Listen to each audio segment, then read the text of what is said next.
Another day, another playoff slate, and today's Game 5s featured Minnesota Timberwolves, Memphis Grizzlies, New Orleans Pelicans, Phoenix Suns, Miami Heat, and of course the Atlanta Hawks. Now the Atlanta Hawks-Miami Heat series got closed out today. Miami was missing Jimmy Butler due to knee inflammation, and I believe they inserted Victor Oladipo for him in the starting lineup. And it didn't really matter because while it was a close game, they did an excellent job on Trae Young. They did an excellent job on Trae Young this entire series. They had him in a straitjacket. Tonight, I believe he had like 9 points, 4 or 5 turnovers. Just not a good game from him at all. And he had a lot of stinkers in this series with only having one quality game. Miami just made him uncomfortable, sent a lot of bodies at him the entire series, and they weren't successful.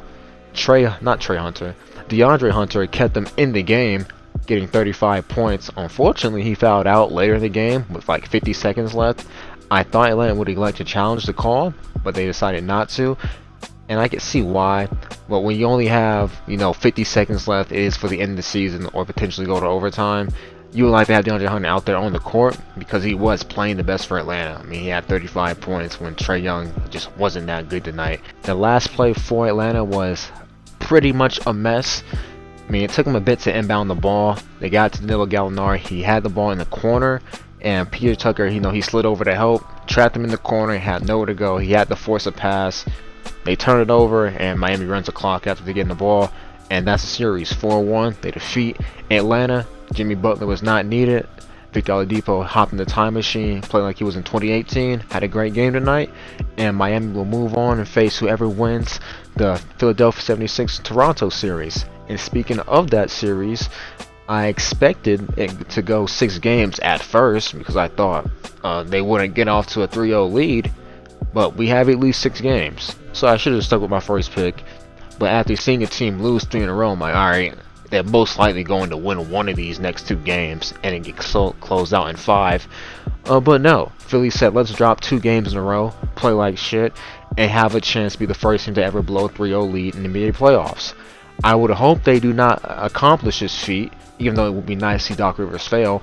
I hope they don't accomplish this feat, because if this does happen, they blow a 3-0 lead, you have to blow the team up. I don't think you can come back from a failure like this. I really don't. While this isn't a 1-to-1 comparison, when the Atlanta Falcons blew that 28-3 lead in the Super Bowl, they've never been the same. And they're in the process of blowing it up right now because they did trade Matt Ryan in this offseason. But you just don't come back from failures like that. Whether it's 28-3, 3-0 lead, if they blow a 3-0 lead, you blow this team up. You do not come back from that. I don't care what they say or what they can say about locking it in and being better for next season. If they manage to blow this lead, you do not come back from that. You blow the team up and then you move on. You try to get a next superstar because it's not going to work. If I was Joel and they blew this 3-0 lead, I would request a trade immediately. So, I mean, it would be his fault, but you would request a trade after your team blows a 3-0 lead. You fire Doc Rivers, you let Harden walk in free agency, you blow this whole thing up. But I'm going to assume they win tomorrow's game, and we could just say we're being a bit dramatic. But if they lose tomorrow's game, I'm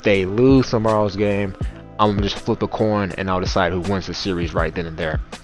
But, oh man, I need them to win tomorrow. I really need them to win tomorrow. I was expecting them to go far in the playoffs, and they're on the verge of making playoff history. Not in a good way. Let's talk about these other 2 games of the night.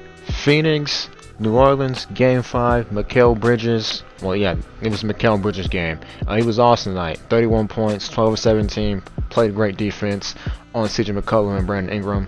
Both of them only finished at around 20 to 21 points, but it was an ugly 20. 7 for 19 for CJ McCollum, 7 for 22 for Brandon Ingram.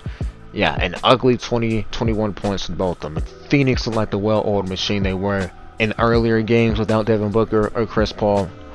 So, again, they grew back. I believe they finished this series off in New Orleans on Friday, I believe. It should be Friday. But great game for Mikal Bridges, especially tonight. Jonas Valanciunas had a better game after, having a couple of stinkers in this series. But the main game is the Minnesota Timberwolves and the Memphis Grizzlies. They were in Memphis, and again, the Minnesota Timberwolves cannot close out a game with a 10-point lead later in the 4th quarter. I believe it could have been 8-9, but they had a lead in the 4th quarter. They should have finished the game off, but they didn't, because they just don't have the late game execution. Both teams made a lot of bonehead plays tonight. Again, Jaren Jackson Jr. with foul trouble, him fouling out with 18 minutes of play, so doesn't even crack 20 minutes, and he's elite defensive talent when he's not even giving you 20 minutes on the floor because he's just so undisciplined when it comes to these fouls.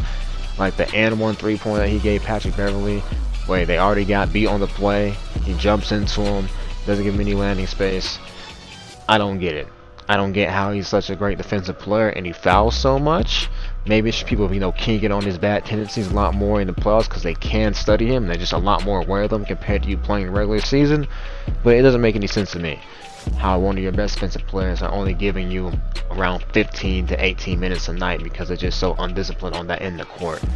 It's really frustrating, and just the low IQ plays for both teams throughout this entire series is frustrating when it comes to them in the half-court set, them being out of control in transition. It doesn't make sense. Like the shot selection from Anthony Edwards sometimes is baffling. Like there was this one play he had in the third quarter, catches the ball in the corner, pump fakes, beats his man, right? And he has a few options. He could sidestep, take an open three, he could step in for a mid-range, or he could go at the rim, get an easy free throw, an easy finish. But what he decided to do, he decided to spin back into his man, and then after that he dribbles, trying to get into the paint, he's falling backwards, puts up a layup, and misses it badly. Like, it's just stuff like that doesn't make the most sense to me when it comes to these teams. And it is an age showing when it comes to these nuanced plays, or them not taking take fouls, even though they are annoying. They won't take fouls in transition, at least easy buckets. It's just annoying watching some of the execution by both these teams. Like, it really is, especially when it came to Anthony Edwards on the last play. And what's crazy about this, he was the hero before it. Like, hits a big three to tie the game. It was 106-109. They were down. They had an excellent play out the inbound. Excellent bounce pass Anthony Edwards off of John Morant getting screened. He makes a corner three. Tie game, right? And then on the other side, when they're inbounding the ball, Anthony Edwards getting over the top of the screen. He did a really great job fighting over the screen.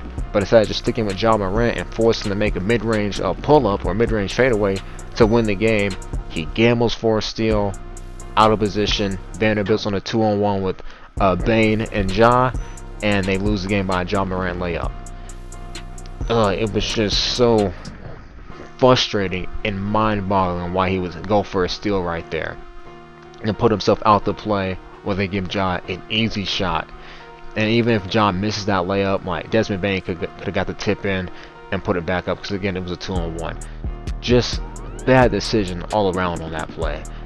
And the late game execution is just not the best because they can't keep being up by 13 points going into the fourth quarter and losing these games. I mean, John Morant was great in the fourth quarter after being pretty bad when it came to his free throws for the majority of the game. He didn't start making it until later in the game. And you can say what started this off was a John Morant poster on Malik Beasley to end the third quarter, so maybe that gave him a lot of momentum going into the fourth. But you got to win those games when you're up 13. Like, I get it, they're both young teams, inexperienced, but like they've done this multiple times when it came to Minnesota Timberwolves blowing these leads and not executing in late games. Doesn't make much sense to me. And yeah, Jaren Jackson wasn't even out there, so I don't know how they're struggling so hard on these games. And Desmond Bane has been, the Memphis Grizzlies' best player in this series. I know John Morant finally had a good game tonight, but it came to all these games, Bane's been the most consistent, which is pretty shocking to me. But those are those games, man. Entertaining games throughout. The only game that wasn't close was the Pelicans and the Suns, and it was close in the fourth quarter, but the Suns won the run and they really shut the door on them. But all these games are really good and competitive. I'm looking forward to tomorrow's slate of games. Hopefully the Sixers end this series, because I do not want to be making a playoff history. But if they do, it'll be good entertainment if they go out there and they lose game 6 and game 7. But that's really all I got. Without the way, ladies and gentlemen, y'all stay safe. I'm out.